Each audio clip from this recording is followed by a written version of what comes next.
ৰাজীৱ শদিয়া আজি আমাৰ মাজত নাই।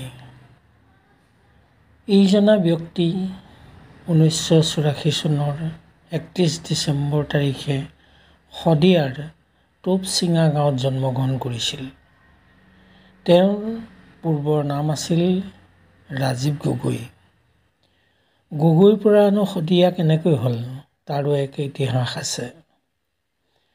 2011 চন কৃষ্ণমণি চুতীয়াৰ বন্ধু ঋতুৰাজ বুঢ়াগোহাঁই। তেওঁৰ অনুৰোধত কৃষ্ণমণি চুতীয়াই ৰাজীৱ শদিয়াক গুৱাহাটীলৈ মাতি পঠালে। সেইমতে শদিয়া উপস্থিত হৈ কৃষ্ণমণি চুতীয়াৰ লগত ৰাংঢালীত কাম কৰিলে। সেই কেছেটৰ কভাৰত ৰাজীৱৰ ফটো দিলে আৰু শদিয়াৰ ল'ৰাৰ বাবে গগৈ ঠাইত শদিয়া সংযোগ কৰিলে আৰু তেতিয়াৰ পৰাই হ'ল ৰাজীৱ শদিয়া।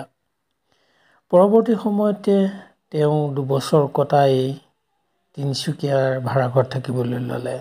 ৰাজীৱ শদিয়া এনে এজন ব্যক্তি যিজনে মৃত্যুৰ পিছতহে স্বীকৃতি পোৱা যেন অনুভৱ হ'ল।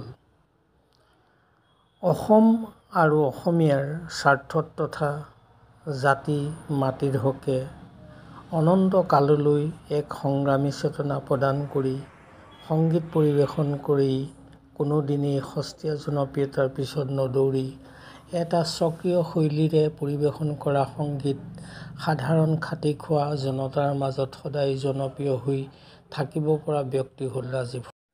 আইৰ তাঁতশাল ইতিহাস হ'ল এবেগেত কাপোৰেই তাতে তাঁত বাতি কৰি দীঘে বানী কৰি আজি কাপোৰ বয়নো কোনে।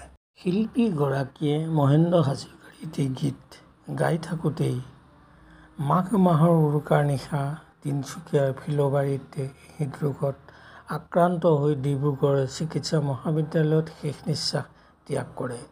এইজনা গণশিল্পীয়ে পত্নী আৰু একমাত্ৰ সন্তানক এৰি থৈ গ'ল। সদৌ শেষত শদিয়াৰ আত্মাৰ চিৰশান্তি কামনা কৰিলোঁ। ধন্যবাদ।